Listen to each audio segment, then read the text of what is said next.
Welcome back to the Bike Lane. We've got a big edition in store as we look very closely at the Giro d'Italia. We also head back out to the hot lap and we see if Shane Kelly, a four-time world champion, can get the better of Tiffany Cherry. Last week we spoke to John Fain about motorists and cyclists in the media. This week we catch up with Mike van Niekerk, who was the editor of Fairfax Online, and we talked to him about media balance with cycling, drugs, and also how it's different to what is happening in other parts of Australian sport. Plus we have the Target Healthy Living tips, how to continue training whilst you're injured, and we deal with what's on your mind. We also speak to Nathan Haas, who's in the middle of his first Grand Tour. Unfortunately, Wade Wallace couldn't make it here this week. He's celebrating his 40th birthday with his bike, not his wife, and he's up in Alice Springs. So Will Walker, back into the chair. Good to have you returning onto the set. And Scott McGrory, as always, ready to start discussing the big issues of cycling. But what about we start with Will? Stage win in the Tour of Toowoomba. Nice. Yeah, look. Thanks, Scott. Sometimes in cycling you train hard, you do everything right, you never win. This time I went up there, I just recovered from a virus. I still wasn't in very good shape. And they pretty much gave me the win. It was somebody led me out, got lucky, really lucky. So I'll take it. I really will. Look, the question that did come up though, you've got a very good rider that's riding for the development team, the Charter Mason team, in Matt Clark. Why is he not with you guys and the big boys in the Drapac team? I don't know. We should get him on board. I said it at the end of Tour of Bright last year in December when he won. We need a climber like that. Then we can go to races and we can really, you know, stick it up to all the other teams. And he's in your development team. So what was the mood like in the Drapac squad when you got beaten by Matt Clark, who's in the development squad? I think it was a good thing. The riders want him on the team. I mean, we want a climber, and it's just we've just got to get him. It's simple. He's a big talent. Needs some work. He should just be in the Drapac team for development as well. I think I can teach him how to, you know, ride the peloton, where to use his energy, where to conserve it, and you know, I think he could be a star of the future. He does have some challenges, doesn't he, with his descending abilities. Very good at going uphill, but not so good just yet. We're going to talk about Bradley Wiggins later on. There's another one. Yeah, exactly right. Look, we'll come to it later, but that's fundamentally the problem of the NRS. It's a great, you can see the people that are going to be Pro Tour riders, but the gap from going to the NRS and the World Tour, it's huge. And you know, there's a lot of improvements before they can get there. Look forward to seeing Matt Clark potentially on the Drapac team in the future. So we're going to get stuck into it. We're going to start with the Giro d'Italia, and isn't Cadel Evans looking good? The Giro d'Italia is towards the midpoint of the race and it is really starting to hot up in the battle for that pink jersey.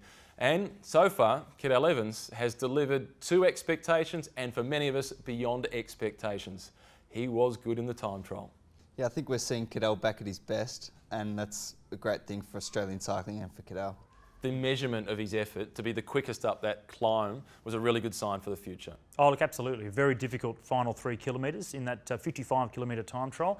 But just overall, we've seen in the past that when he's time trialling well, then his condition generally is very good. He's always been a very good climber. Right back from his mountain biking days, he's been a good climber. But it's when he's time trialling well that he is a real contender, and that's what he's doing at the moment. Outside the Giro with BMC Racing, we saw the announcement recently that they've appointed Bobby Julich to the team. He got sacked from Sky because of their zero tolerance. He's now gone to BMC. Good move? Look, outside of all the external factors, we know why he was sacked in the first place. I think it's a really good move by BMC. He's got a lot of knowledge and they're going to benefit. He's a great resource. He really is. And I think that's what Alan Piper, who employed him for BMC, realised that if they didn't get him, someone else would. And I think he'll be a big asset to Cadel. And the guy that Bobby Julich was working with last year, none other than Bradley Wiggins. How do we rate his descending? Horrible. That is the worst thing. I cannot understand how you can spend hundreds of thousands of dollars in a wind tunnel, yet you crash at 2k an hour. 2k an hour? You get 22. Up, you don't even try and put your pedal in straight away, your shoe in, and you take about 30 seconds to start pedaling. I mean, it was disgraceful. Are we being too harsh? No. Was his cage rattled?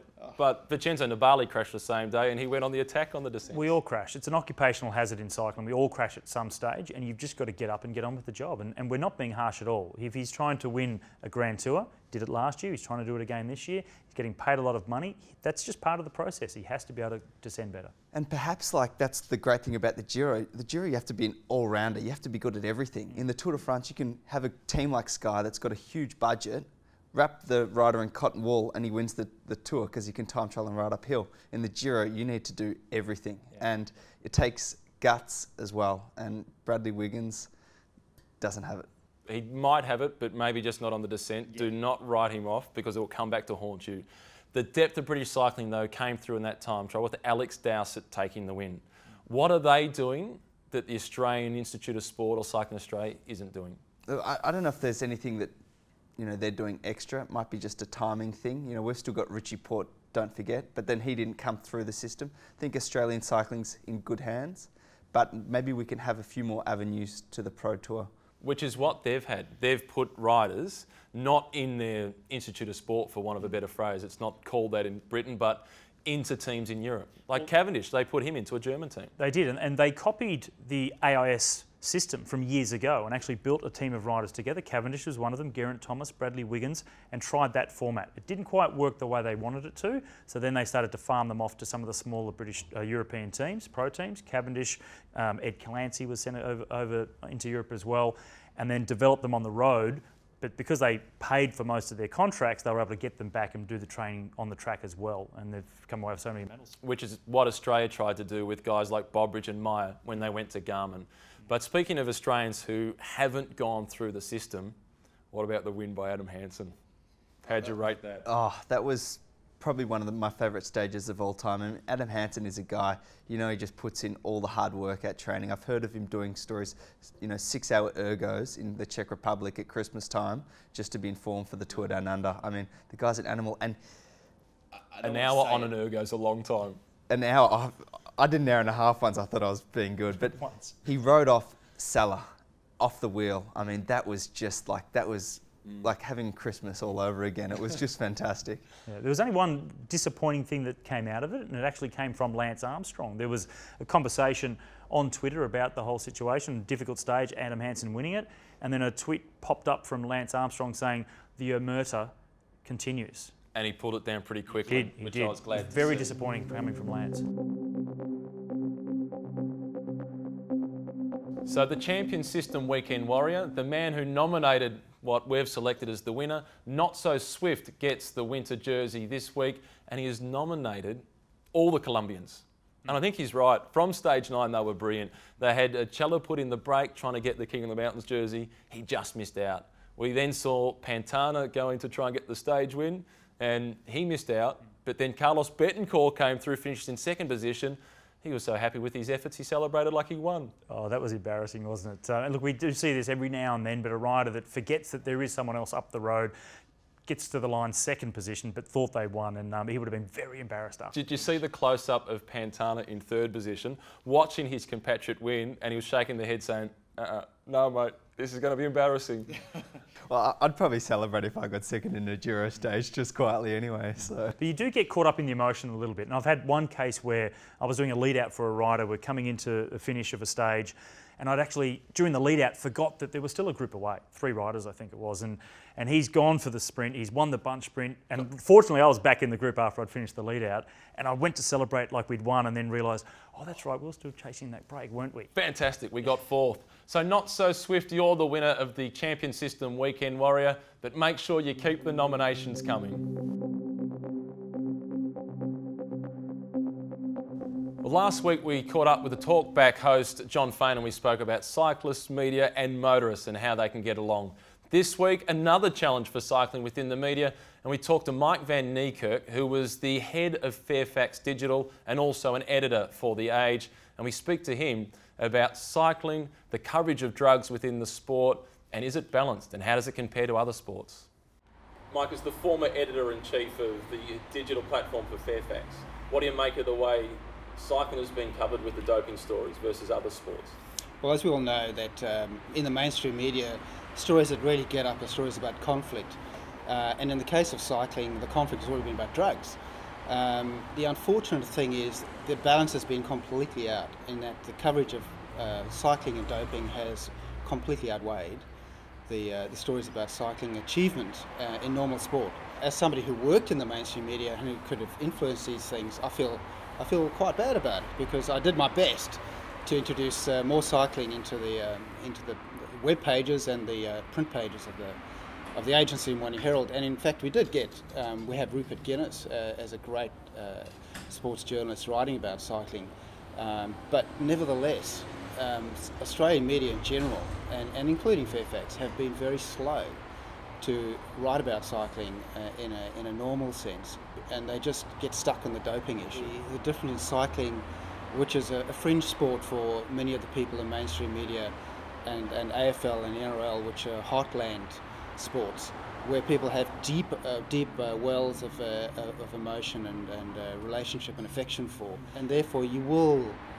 pull back and you will go soft on those sports. If you're not interested in cycling, it's very hard to be persuaded to cover it until you realise that there's a massive audience, that there's a growing audience in Australia, and there's a growing participation by people in cycling. People who are interested in cycling and follow cycling,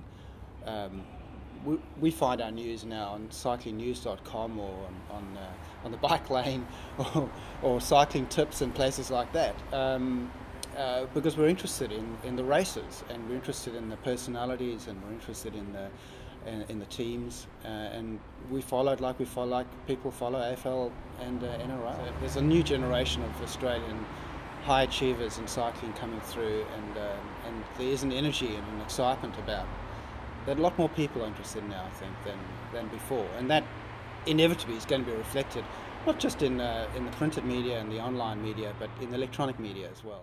Mike van Niekerk sharing his views, but what about you two guys? Will, as a cyclist, former member of the elite professional peloton, do you get a little defensive about all the drug stories about cycling? Look, I'm not too bad about the drug stories, because I think it's pretty deserved in cycling. We've had some serious issues, and there probably should be more stories from other sports, but I probably get more defensive about how we're tacked for our road rules and how we break them. I don't think cyclists are that bad, and I think it's about time that we realise that cyclists are the ones that could potentially die on the roads and not the cars. We've got the issue of the drug coverage, which you don't clearly have that much of an issue with, but how do we turn that around? How do we turn it to focusing on sporting issues? Well, it's the riders themselves have to firstly do the right thing and not take drugs, but secondly, win races and just be in the news for the right reasons. And I think we've got a good opportunity right now with the Giro d'Italia and then the Tour de France coming up, with Cadel Evans being back on form. So that should be some good news. He carries a lot of the weight, though. He does. We cover Cadel a lot, and I'm sure that a lot of you are having late nights watching the Giro d'Italia, and I think that the ratings will start to rise as Evans continues his push for the pink jersey. Now for arguably my favourite subject of the week, where we discuss what's on your mind. And this week it's James Dunn's suggestion for discussion around loosely organised bunch rides. Are they good training, good fun, or a recipe for disaster with crashes and so on, plus the bad press they create for cyclists? We've seen it particularly in Melbourne with the Hell Ride and programs like A Current Affair and Today Tonight covering it. But then up in Sydney there's the Kalutzi Ride, which by all reports is pretty well organised. And speaking to some of the guys in Sydney, they say, well, you get to the start at 6:20, but you might leave at 6:23, maybe 6:25, depends on when John Sunday has finished his coffee. It's important to have that patron. Do you still do big bunch rides? Yeah, look, in the summer I do the Hull Ride, but I don't ever own lights, so I can't do that in the winter time because it starts too early. But I think it's a really good thing. You can have a hit out, you can race with the boys, you get adrenaline, and it's all done. And at 9 o'clock in the morning, you can be having coffee with your wife at home. Everybody talks about that ride as like a world championship, but over in Western Australia with their Papa's Boxing Day World Championship, it is a real world championship on a bunch ride. And this Christmas, the Christmas just gone, it was Cameron Meyer, multiple world champion, beating Graham Brown, multiple world champion, multiple Olympic champion.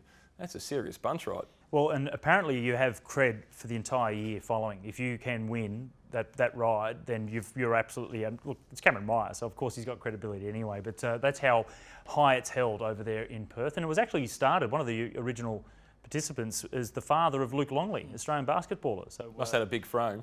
Yeah, 65 centimetre or something like that, massive. They had it up on the wall at the restaurant where they start from. Yeah. They have the Brisbane Loop as well, which is a pretty popular ride. It's a short loop, but I've done it once before. It's a good fun loop.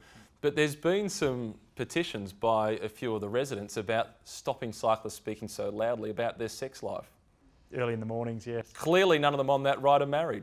Oh, look, it's just people love to complain about stuff, and I'm sure that was just on a current affair, and I think everything that's ridiculous gets on there as a story.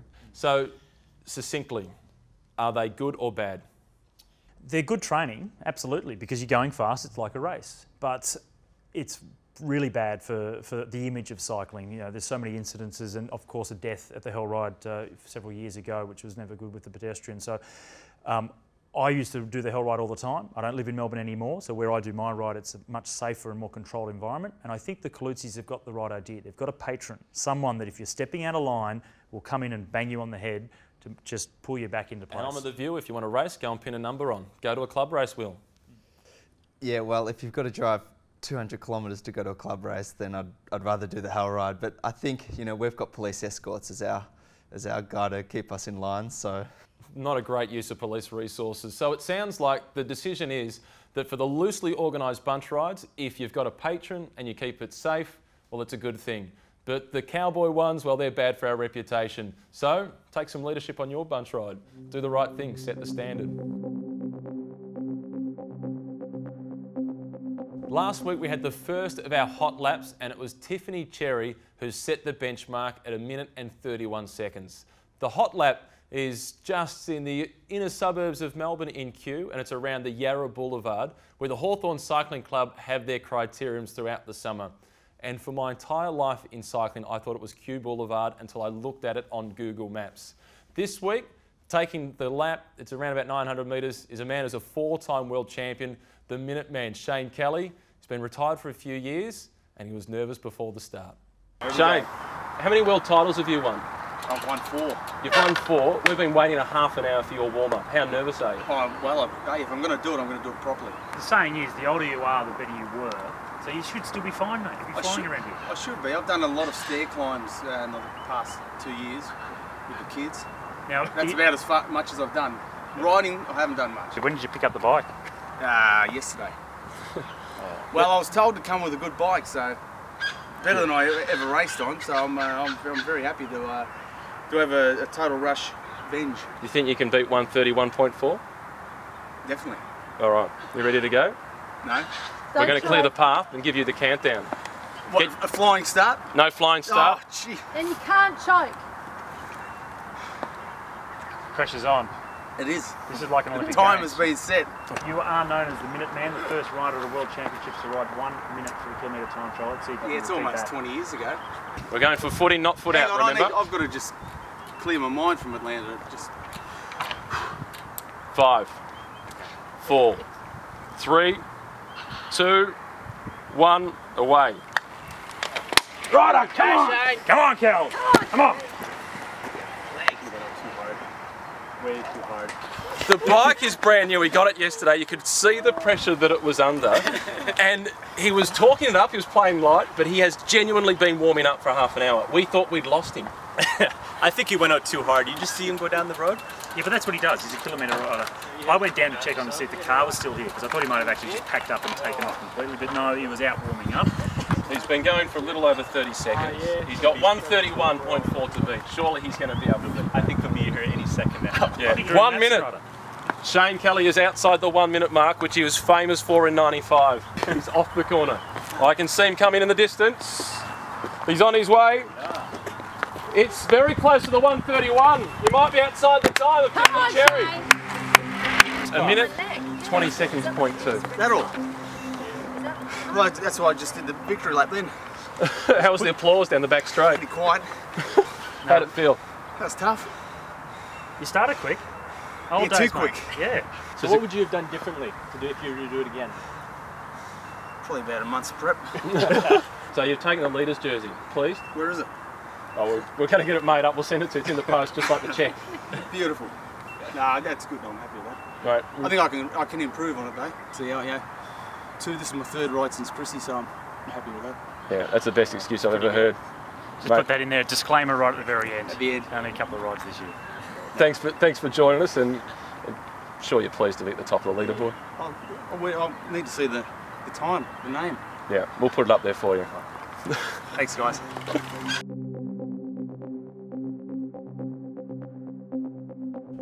Shane Kelly has set the benchmark at 1 minute 20.2 seconds. He's the fastest. You can go out to the Yarra Boulevard and set your time on the course as well and post it on our website. It's a tough course, isn't it, Will? I imagine you've raced there a fair bit. It's one of the hardest crit courses there is around. I think it's got hard corners, a hard hill, and really slow roads. So we're going to get you out there at some stage to set a time.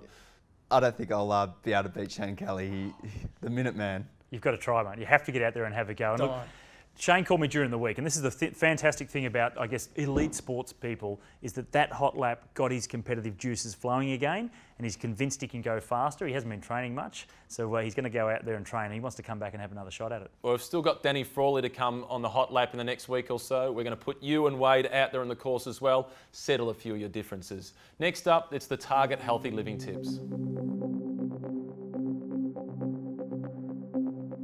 This week in the Target Healthy Living Tips, Scott McGrory heads down to the VIS once again to get a few pointers on how to work on some of your weaknesses whilst you're injured. Unfortunately, an occupational hazard for most of us cyclists is crashing. Now, the common injuries within crashing, Michael Crooks, VIS, strength and conditioning coach, broken collarbones, shoulders, wrists as well. But they're also all upper body injuries. So you can still do something on your legs. What can you do when you're in a rehab from an injury that you can keep yourself fit and keep yourself strong, both on the bike, perhaps like on an ergo, or in the gym as well? Well, the key one I always think about when we have any injured athletes here at the VIS is what other elements can we work on that are going to make us a better athlete when we get back into competition. So if we think about cycling, if we have a collarbone, or a broken wrist or whatever, there's 1,001 things we can do in the gym which will improve our power profile, so to speak. So if we think about things we can do such as loading up on the leg press, some single leg squat movements, some lunge shapes, etc. These are all going to improve the power development at the top end for our sprints or our really punchy climbs, etc. And that can mean the difference between a result and not the end of a tough race. So not necessarily just getting on a home trainer while you're injured to keep yourself fit, but actually working on the points that you weren't very good at beforehand and using it as an opportunity your time off the bike. Yeah, that's the thing, and we spend probably less time working on those kinds of elements when we are healthy. So we flip the mindset once we are in an injured state and look at it as an opportunity to work on things we wouldn't normally work on. Well, very good point. Turn, I guess, adversity into a positive and keep training while you are off the bike injured. Well, the one thing we've learnt throughout the last few weeks of the Target Healthy Living Tips is there's plenty you can do in the gym. Look, absolutely, and it's something that I perhaps didn't really think about myself when I was racing. I was always just trying to keep fit while you were injured. But Will, you're out there again now, and there's so much more opportunities, I guess, and Michael really did demonstrate that when you're off the bike, use the time to actually work on your weaknesses and get some maximum gains out of being without the broken collarbone or a broken rib, perhaps. Yeah, I think perhaps the broken collarbone's a smaller opportunity, but if you've had Bell's palsy like me and it's a few months long, well, you can really work on your core strength, and perhaps you don't have symmetric pedaling style or anything like that. Does it help manage the frustration of the injury as well, to know that you're still doing something? Yeah, it's the best way to do it. You have a negative and you say, well, let's get a positive out of this and let's come back better than we were before. Well, one guy who's coming back better this year than what he was last year is Nathan Haas. He's at the Giro d'Italia and he's in his first Grand Tour, and we speak to him next. After winning the Jayco Herald Sun Tour and the National Road Series, Nathan Haas last year stepped straight up to the World Tour with the Garmin Sharp squad. Now he's in the middle of his first Grand Tour at the Giro d'Italia. Nathan, thanks for your time. How are you enjoying the experience of your first 3-week race? Yeah, hi guys. Thanks for the call today. It's a big jump coming from 2 years ago. I was still just racing around Australia, and I'd only done a handful of overseas races, and it's a massive jump in the level of bike racing. But you know, I think the biggest thing that's really the challenge about, you know, being in my first Grand Tour is you don't necessarily realise, you know, the overwhelming depth of how good every rider is at this level. And, you know, there's a reason why every single rider is here. So, you know, certainly winning a stage is, at sort of this point in my career, seems like a pretty far out exercise. But, you know, even just the thought of getting through this Grand Tour seems pretty daunting at certain parts of each day. So it's a great experience, and you know, I can definitely feel myself growing as a bike rider. Hussey, it's Scott here, mate. Look, you've had 12 months now to adapt to the World Tour scene. Just how was the step up from the National Road Series in Australia, and how difficult was that first 12 months for you? Oh, I think you know, one of the biggest things that you really have to get used to is living overseas in a different country, and you know, just adapting to the new style of racing on each you know, different continent. You know, the North American scene is, you know, something completely different to Australia, where you just got these mountain goats that just you know, ride away from you on these big highway climbs, and then you know, you get over to Europe and all of a sudden you got all this road furniture. And I mean, you know, certainly any guy that's raced any of the NRSs in Australia would know that Craven used to do a good job of putting in some dodgy roads to keep it exciting. But when you get over to Belgium, it's certainly another level, and you know, that's something that you really do have to learn how to adapt to. Is racing not only when you're completely blocked because the guys are so fast, but you've also got to keep your mind pretty fresh at all times. Otherwise, you'll end up on a street sign. So it's you know, it's a completely different type of racing in every country in Europe, and you know, that's something that was good fun actually to try to get to learn. Haasy, it's Will here. Look, I think you should just give it a real crack in one of those breakaways, man. Cycling sometimes is really hard, but give it a go and you never know. But look, what I want to know is the team a bit devo after Hesjedal sort of creeping yesterday? I wouldn't say, I wouldn't use that word at all, mate. It's, you know, it's a 3-week race, and, you know, for anyone to criticise a Grand Tour winner, they're obviously not somebody that's ever won a Grand Tour, and I don't think any Grand Tour winner is going to actually go as far as saying, you know, they're disappointed in the ride at all. You know, Ryder's an all-class act. You know, we saw it through the Ardennes, how his form was getting better as it went through, and, you know, certainly last year at the Giro, you know, Ryder wasn't in the pink jersey for, you know, for most of the middle section of the race, and he only really started to take, you know, the domineering hand in that 3rd week, and we're expecting to see that again. And you know, we haven't really done any climbs over 8 kilometres long yet. They've just been short and sharp, and you know, that's when you can lose, you know, quite a lot of time in a very short amount of time. Hesjedal is, you know, he's still a wholehearted leader, and you know, we're excited to see what time he can make up later on. Nathan, you've got a big week or so still in front of you and a big season to come as well. Thanks for your time and good luck for what remains. Yeah, cheers, mate. Nathan Haas has put it on the table, defended the position of his team leader, and Will Walker, you need to win a Grand Tour. Look, it's not likely to happen anytime soon, especially not in this lifetime. So, but I really like the fact that Nathan Haas came back there. He defended his leader. He had a go at me, and I really like that. He's my favourite rider now. He's a real soldier, isn't he? He's a soldier for the Garmin Sharp cause. I'm not sure Ryder's going to come back to stand on the top step of the podium like we saw last year, though. But it's a nice sign of the morale within the team. Keep your feedback coming. We want to hear what's on your mind. The Weekend Warrior, to see who it is that has really captured your imagination. You can follow us on Twitter at The Bike Lane. It's underscores in between the keywords, and also on Facebook, plus the YouTube channel as well. That's it for this week's edition. Till next time, bye for now.